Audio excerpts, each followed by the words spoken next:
Aș vrea să vă adresez o întrebare. Știți sigur că dacă ați muri azi, ați ajunge în rai?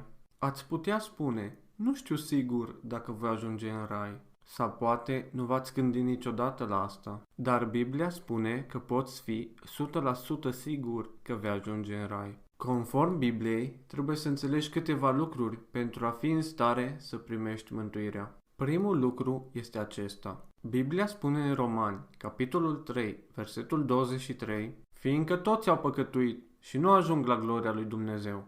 Biblia ne spune că păcatul este încălcarea legii. Când încălcăm legea lui Dumnezeu, înseamnă că am păcătuit. Și conform acestui verset, cu toți am păcătuit. Eu sunt un păcătos, tu ești un păcătos. Și din păcate trebuie să plătim pentru păcatele noastre. Romani, capitolul 6, versetul 23 spune: fiindcă plata păcatului este moartea.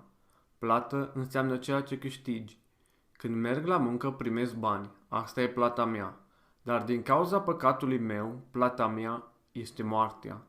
Ceea ce câștig este moartea, pentru că plata păcatului este moartea. Majoritatea oamenilor, când se gândesc la moarte, se gândesc la moartea fizică.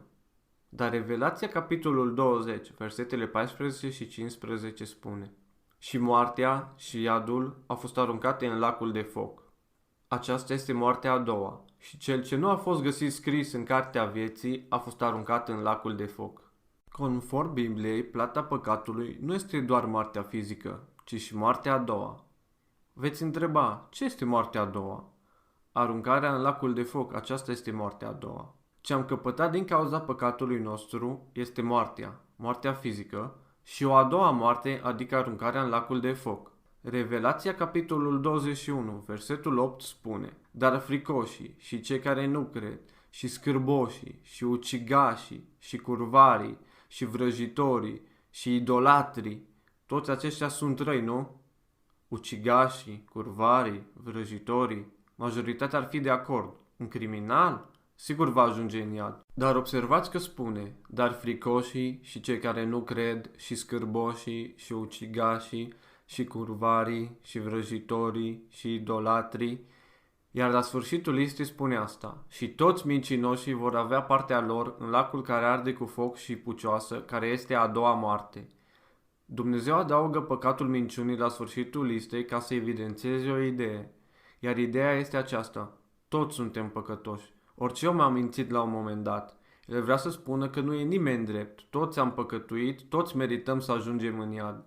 Aceasta este vestea rea. Eu sunt un păcătos, tu ești un păcătos și toți suntem inițial condamnați la iad, dar Scriptura este vestea bună. Romani, capitolul 6, versetul 23 spune: fiindcă plata păcatului este moartea.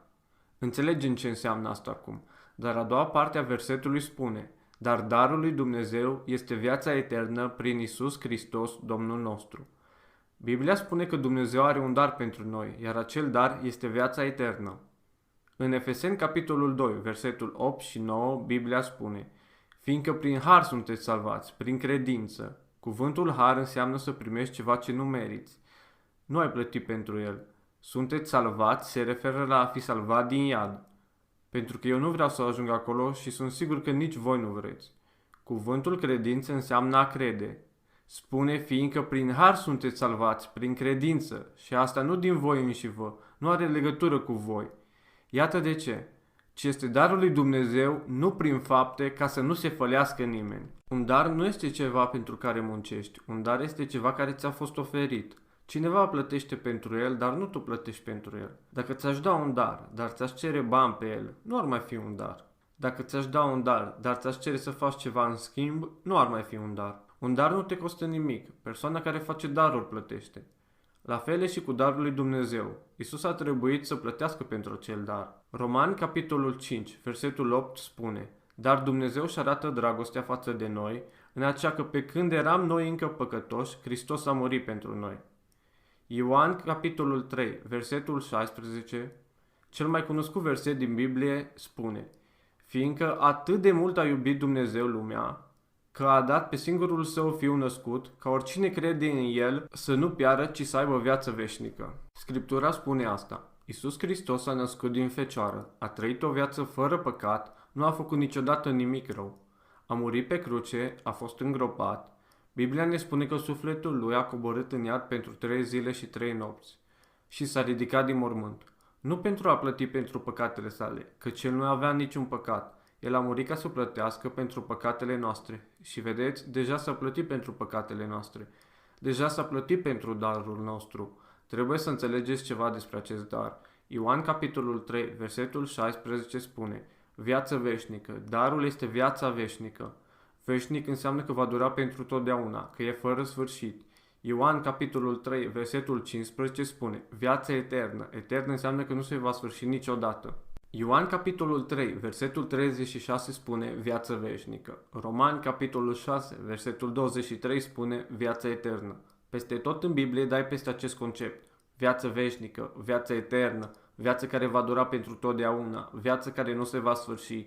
Conform Ioan capitolul 3, versetul 36, darul îl veți primi în momentul în care veți crede. Cel care crede în Fiul are viață veșnică. Unii oameni cred că pot primi salvarea, iar dacă fac ceva foarte rău, cum ar fi să comită adulter, crimă sau să se sinucidă, atunci Domnul le va lua salvarea. Dar dacă El o ia, asta înseamnă că nu este pentru totdeauna. Trebuie să înțelegem că salvarea nu e ceva ce noi am câștigat și odată ce o avem, nu e ceva ce noi păstrăm. Biblia spune în Titus, capitolul 1, versetul 2, în speranța vieții eterne pe care Dumnezeu, care nu poate minți, a promis-o înainte de începutul lumii. Speranța noastră pentru viața eternă este asta. Dumnezeu nu poate minți. Dumnezeu mi-a promis viața eternă, atunci asta voi primi. Mi-a promis o viață veșnică, atunci va dura pentru totdeauna. Poate vă întrebați, dar dacă fac ceva foarte rău? Ei bine, nu ține de noi. Nu are nimic de a face cu mine. Este un dar care va ține la nesfârșit. Iată singurul lucru pe care trebuie să-l faceți. La fel ca oricare alt dar, ai de ales dacă îl accepti sau nu. Vei întreba, cum accept darul lui Dumnezeu? Romani, capitolul 10, versetul 9 spune că dacă, spune dacă pentru că ai de ales. El spune că dacă vei mărturisi cu gura ta pe Domnul Iisus, cuvântul a mărturisi înseamnă a recunoaște. Ce anume să recunoști? Să admiți că ești un păcătos, admiți că meriți să mergi în iad, dar ceri iertare. El spune că dacă vei mărturisi cu gura ta pe Domnul Iisus, dar e mai mult decât doar a spune cuvintele, pentru că El mai zice, și vei crede în inima ta că Dumnezeu l-a înviat din morți, tu crezi că Iisus a murit pe cruce, că a fost înmormântat și s-a ridicat din mormânt ca plată pentru păcatele noastre. El spune că dacă vei mărturisi cu gura ta pe Domnul Iisus și vei crede în inima ta că Dumnezeu l-a înviat din morți, Biblia spune că vei fi salvat. Nu spune că s-ar putea să fii salvat, nu spune că speră să fii salvat. Dumnezeu spune, te voi salva dacă mărturisești cu gura și crezi în inima ta.